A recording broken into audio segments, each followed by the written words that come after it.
One of the most common questions I get from people is, I want to get into cryptocurrency mining because I heard it can make you rich. Which miner should I buy that'll make me rich? Well, today I'm going to try to answer that question. I'm listening. If I had $10,000 to invest in cryptocurrency miners or cryptocurrency nodes, this is how I would invest it. Now remember, what I share in this video is what I personally would do and not necessarily what you should do. This is not financial advice, and you should do your own research before investing in cryptocurrency projects. Homework? What homework? Also, I will just be talking about the revenue side of each of these cryptocurrency projects today. Oftentimes, when you're running a cryptocurrency miner, there's an underlying electric expense to run that miner. And for cryptocurrency nodes, there's oftentimes a VPS or virtual private server hosting costs associated with that node. Everyone's electric expense rate is going to be different based on where you live, and VPS hosting costs can be different based on which VPS service you use. So make sure to keep those expenses in mind when you're choosing a cryptocurrency mining project. So the first thing I would buy with my 10,000 make-believe dollars is I would buy 3,000 Flux tokens so that I could run up 3 different Flux Cumulus nodes. At today's price of $1 per Flux, that would cost me $3,000. So my 3 Flux Cumulus nodes would generate me about $67 per month, and it would return me about a 27% APY per year. One thing to note with Flux is you don't lose your Flux when you stake it in a node. You can shut down your node and sell your Flux at any time if you so please. This is much different than some other projects where you're actually staking your coins for a period of 6 to 9 months, and during that time period it's locked. And it's also a lot different than some other projects where you actually lose your tokens when you start a node, and you basically have to scramble to try to recoup your investment as quickly as possible before the project implodes. This is not the case with Flux, thank goodness. I am extremely bullish on Flux as a project overall. I did a previous video recently on Flux. I'll link it in the description down below if you're interested in checking it out. Alright, the next thing I would buy with my 10,000 make-believe dollars is I would buy 24,000 Presearch tokens so that I could run up 6 Presearch nodes. So at today's price of just over 9 cents per Presearch token, each node would cost me about $358 in Presearch token, and all 6 nodes would cost me $2,146. So these 6 Presearch nodes at today's prices would generate me about $56 per month, or about a 32% APY. So unfortunately, Presearch did raise the minimum staking requirement to run a Presearch node last month. It used to be 2,000 Presearch per node, but that has since been increased to 4,000 per node. I am personally very bullish on the Presearch project. I think they are setting themselves up well to take a small slice out of the search market from Google. Similar to Flux, you don't lose your Presearch when you run a node, and you can unstake it at any time and get your tokens back. Creating an account with Presearch is free, and you actually get paid in Presearch tokens every time you make a search on their search engine. I'll leave a link in the description below. If you use it to sign up, you'll actually get 25 free Presearch tokens for signing up. Alright, the third thing I would buy with my 10,000 fictitious dollars is I would buy 2 goldshellkd-boxpros. At today's price of $1,090 per miner, that would cost me $2,180. So at current prices, our 2 kd-boxpros would generate $142 in revenue per month, or 78% APY per year. These miners currently are out of stock on the Goldshell website, but they do seem to come back in stock every week, so just keep a lookout if you're interested in purchasing them. I'll leave a link to the Goldshell website in the description below. The goldshellkd-boxpro mines the Kadena token, or KDA. It's down over 90% from its all-time highs that we saw in fall of 2021. So I think there's huge upside potential in this miner if we were to see the KDA token rally again. Alright, the fourth thing I would buy with our 10,000 fictitious dollars are 3 Goldshell Mini-DOGE Pro miners. At today's price of $369 per miner, that would cost me $1,107.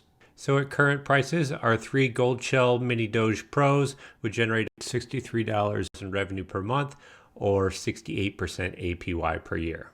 These are what are called script miners, meaning they mine the script algorithm, and they dual mine Dogecoin and Litecoin. Like the kd-boxpro, I think there's huge upside potential in Litecoin and Dogecoin, so I think this would be a good miner to purchase. I don't think Litecoin or Dogecoin are going away anytime soon. Alright, number 5 on my list of things to buy would be one of the Bobcat 300 helium miners. You can currently find these miners on eBay brand new right now for about $225, which is about 50% of the current retail price for these miners. Right now, depending on your location, you can expect this miner to generate about $30 a month in income. I will caveat though that figure is largely dependent on the location that your miner is located in. These miners are not as profitable as they were last year, and the Helium team is pivoting away from these IoT miners into 5G, but I think there's still some long-term potential with this miner. Given the low entry point of these Helium miners, if you don't already have one, I think it's worth getting one. The last miner I would buy would be a highly speculative box miner. You could go with the iPolo G1 Mini, or you could go with one of Goldshell's speculative miners such as the LB Box, SC Box, HS Box, or CK Box. These miners are all priced anywhere between $200 and $300. So it's a very low entry point to get some exposure to mining some speculative coins that could have some tremendous upside. So we have about $1,100 left of our $10,000. For this last $1,100, I would invest it in some high-risk DeFi Degen projects. You know the ones I'm talking about. The ones promising astronomical gains that don't seem sustainable, that are likely either a scam or a Ponzi scheme.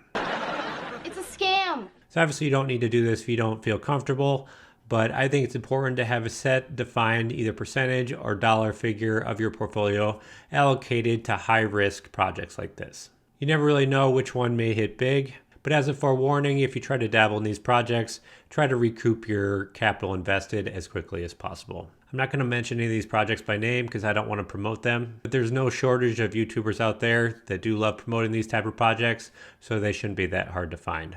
Trash? Yes. Just make sure you're doing some due diligence before you jump into these projects. So you can see here the miners and nodes that I had selected would generate revenue of $379 per month, or revenue of $4,554 per year for an APY of 51%. And just a caveat, that does not include any Degen projects that you may select. That's excluding that $1,100 that we had mentioned. So this is a look at current cryptocurrency prices.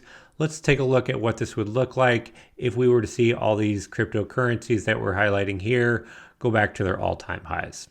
So we can see here at all-time highs, the profitability of these miners is drastically different. At all-time highs for each of these coins, we're looking at revenue of $4,644 per month, or $55,722 per year, an APY of 629% per year.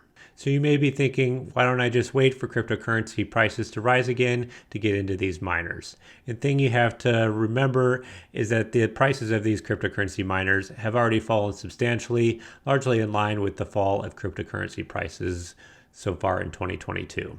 If you were to see these cryptocurrency prices rise again to all-time highs, you better bet these cryptocurrency miners are going to be a whole lot more expensive, because the demand for these miners is going to be much, much higher as they become more profitable. Let's briefly talk about a couple of the miners that didn't make my list here.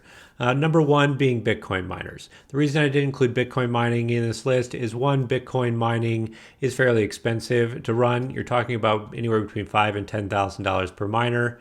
And number two, Bitcoin mining is not very convenient to run in your home. And that's because it produces a lot of electricity, it produces a large amount of sound, and you need constant airflow to cool the miners. So it really does not make sense for someone new to cryptocurrency mining to delve right into Bitcoin mining. The second major thing you may have noticed that was missing from my list was GPU mining.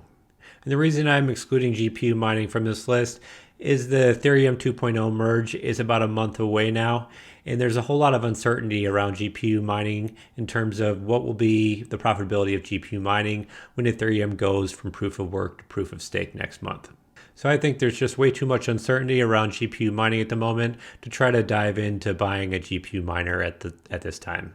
I personally am going to wait a few months and see the dust settle after the Ethereum 2.0 merge, and if I find a good opportunity, I may dive into GPU mining then.